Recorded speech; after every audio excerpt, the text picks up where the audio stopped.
อ๋อค่ะมาส่งได้ก็ได้เสียเขาต้องเสียงขนมข้าวสันหลายของวิ่งเสาหินค่ะเนาะช่อง YouTube ค่ะเขาก็เป็นช่อง YouTube ไอทีได้ในขนมเดมีล็อกไล่กันจะไอทีได้หลายชื่อหลายเมี้ยวในขนมฝักได้ก็ได้เสียติดตามไม่ปันป้าในค่ะเนาะ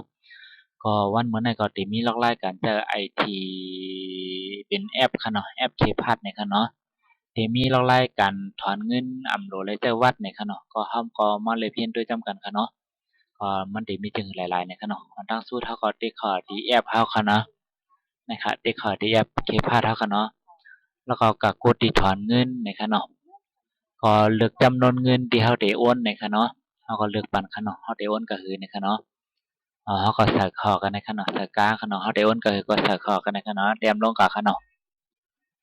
นะครับเราได้โอนก็ได้นะครับเนาะเราก็ติ๊กปันที่เราได้โอนนะครับเนาะอ๋อยากองเดี๋ยวออกมาทางฟังเส้นนะครับเนาะก็กดบันทึกรายการนะครับเนาะก็เป็นเด็กไทยค่ะเนาะก็เป็นแอปไทยก็เป็นเด็กไทยค่ะเนาะ ก็ยาวก็เขาก็กะตีตู้ ATM ค่ะเนาะก็กะกดตีถอนเงินอำโหลดเลยจะวัดในค่ะเนาะตัวในค่ะเนาะก็โหลดเลยเป็นตู้ ATM ไม่เหลวในค่ะเนาะเพราะว่าเป็นวัดของมันในค่ะเนาะเขาก็เลือกติ๊กปันในค่ะเนาะเคพาดในค่ะเนาะในค่ะเนาะ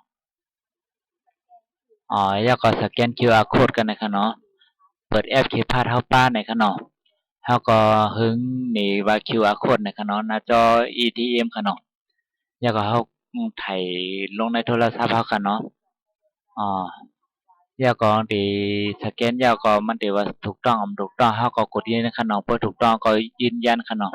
เขาก็เปิดเงินเขาไม่เร็วนะคะเนาะอ๋อค่ะหมดสงนั้นสิค่ะ